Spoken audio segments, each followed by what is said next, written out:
shift your mindset into what's needed and kind of really become an entrepreneur, which means, yes, having your mind think creatively, but also being disciplined. And yeah, I might want to see friends on a Tuesday night. I'd love to, but I can't. I got to work in business.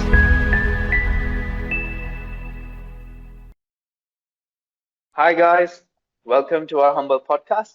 Today we have Joey Lifschitz with us, who just came back from India, enjoying his trip and kind of enjoying the jet lag as well. Hi, Joey. Welcome to our show. Hi, Abdullah. Thank you very much for having me on. How are you doing? I'm doing well, doing very well. Thank you for asking. No problem. So, Joey, let's dive into to understand, like, we just want to have a better understanding of who Joey is. So, before your journey with AI, who was Joey professionally? So I would say I've always had an entrepreneurship spirit. Um, Yeah. Most recently, I handle operations for a national appraisal company, um, and very much a more regimented type of job. Not really entrepreneurship, but that's what I've been doing. I've done many things in my time. I was a trader early on in my career on the exchange, working, overnight hours trading European currencies. I had a startup many years ago doing virtual tours of hotels. So I've done a number of things in my career. And I feel that AI is the next frontier, maybe the last frontier of my lifetime. And I wanted to get on and see what I can do with it. Wow. First of all, you have a very interesting set of experience. I don't come across too many professionals with that kind of background. But in duration of that, were you like, were you been exposed to coding languages, something along the lines? No, I've never been exposed to coding directly. No, I have not been actually. And that's one of Sounds the things good. that appeal to me about AI, Product Accelerator, is that we don't need to have a coding background, and it's not coding related directly in that way. I know, right? Well, my first experience was with ChatGPT, basically. So I was surprised how simple life becomes. And I actually converted my dissertation from 3,000 line of code to just 250. The code was still working. So I was so surprised at how different the world is going to become in a very, very short span of time, honestly. Yeah, I think it's going to affect every industry, some more than others. I'll give you a simple example that occurred to me a few weeks ago with AI, with chat. Well, actually, Copilot, not ChatGPT, but same concept. So one of the things we do as appraisers is obviously review leases, commercial leases. And one of the appraisers working for us was reviewing a commercial lease. Typically, it could take up to an hour or two to review these long leases. He stuck into ChatGPT or Microsoft Copilot, and within minutes, he had literally put it in, gave us the 5 key points that he wanted. It spit it out, and even gave him citations, what page number those were on, so we can review it and make sure it's actually correct. So what would have taken him 2 hours now took him 3 minutes. And that's one Wow. small example. And I really see it really affecting every industry. Again, some more than others, but it's going to change everything. If you're not getting on with it, you're going to be left behind. Definitely, definitely. So, Joey, I have a question for you. Of course. How did you find AI Product Accelerator? Did we reach out to you, or you saw something on social media platform? Talk to us about it. So I believe I saw it on Facebook, if I'm not mistaken. I'm not even sure, but definitely I saw something on social media, maybe Facebook, maybe Instagram, maybe the internet. I don't know. I clicked the link so I could get more information. So, how's your journey going on so far? I was So actually reading your history of development as an entrepreneur, AI entrepreneur. So I was just going through your history with us. So I was just checking that you had 8 ideas that you wanted, like, you wanted to handpick which one would be the best of all of those. So I was just having a look at that. So tell me a bit about it. How's that going? I'm still early in the journey. I'm Yeah. not as I wish I had gone faster, but to do it right, for me at least, takes time. I want to formulate my ideas, give things thought. I've also been traveling. I was away in India the last 2 weeks, as you mentioned, for work. So that definitely slowed me down. So that's where I'm at. I'm at the idea stage right now. Taking those 8 ideas. Now I actually have 11 ideas because while I was away the last 2 weeks, I had more ideas that came to my head. The more I travel, the more I experience things. People when they first get started, probably like, wow, how am I going to come up with ideas? The ideas just keep coming. Once you have your mindset open to things, they just come. Like I said, it was 8 2 weeks ago, and now it's 11. I got to narrow it down to my one real idea and testing, and that's where I'm at right now, the validation stage. Narrow down the ideas to that one idea that I'm going to go through with. Sounds good. Sounds good. So far, love the journey. So Joey, It's you, exciting. you're It's very exciting definitely seeing the way your mind can work, and when you're true. open to things. Well, the way you've explained your experience, you've been open to a lot of entrepreneur ideas before as well. So it's actually one of my questions that I wanted to ask you. So while doing that, did you feel any nervousness in this program, like starting as an entrepreneur?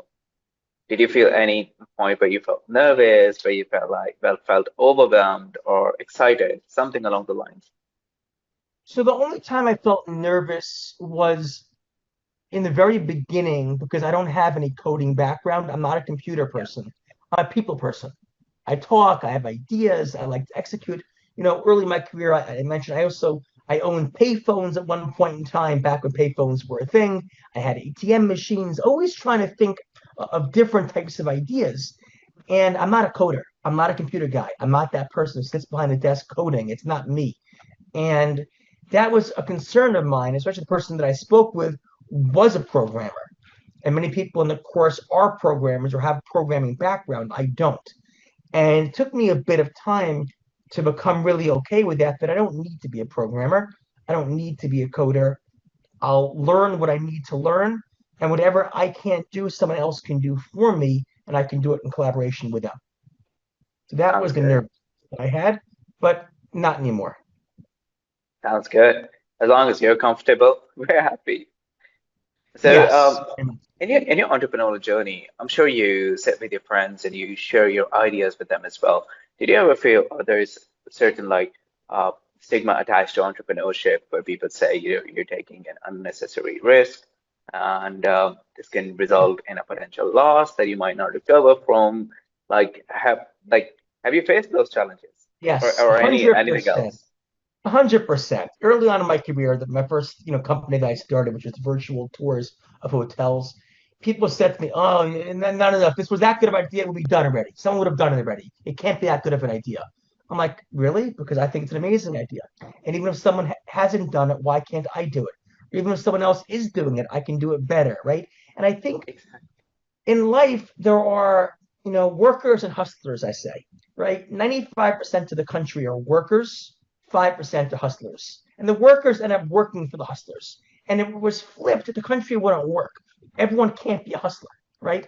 We're hustlers by nature, right? If we're entrepreneurs, we're hustlers. We're going to make things work, and we're going to figure it out. We're going to bootstrap it. We're going to figure it out, and we may have to pivot along the way. Okay, when I had my payphones, I had to pivot because at a certain point no one's using payphones anymore, right? So what do, right? Calling cards was a thing for a while, 800 numbers. How do you pivot? And that becomes that next challenge.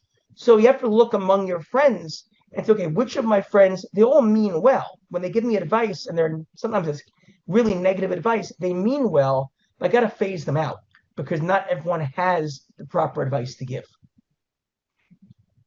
That is so very valid.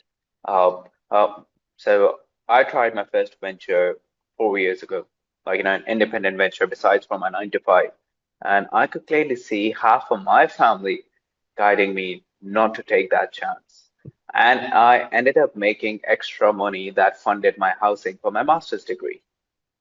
So now that I've done that, people generally, my family or my friends, they don't really say much to me. They just say, just be careful, but that's pretty much it.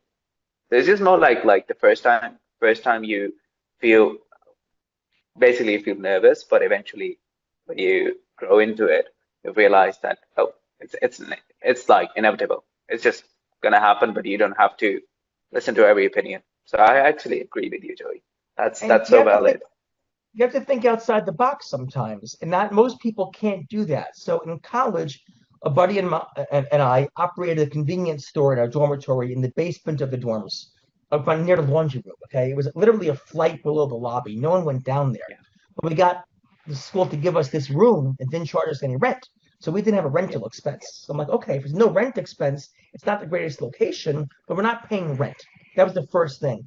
And then on the main floor, the school had soda machines and other candy machines that were charging more money for the same product I was selling a floor below. So every night we put signs on the soda machines or the vending machines or the floors, save yourself 20 cents, walk down 10 steps, different things like that.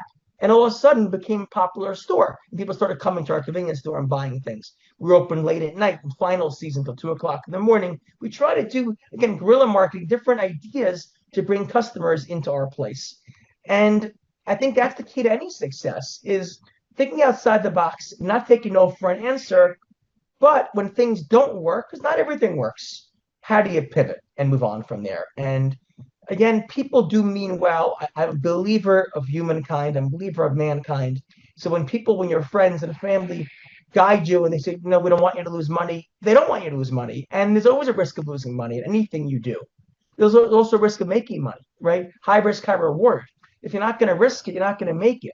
So certain personalities do better in a 9 to 5, and they belong in a 9 to 5.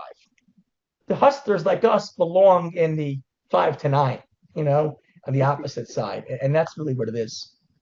Tell me about it, Joey. 5 to 9. Or 24 I 7, but really it's that side of the coin.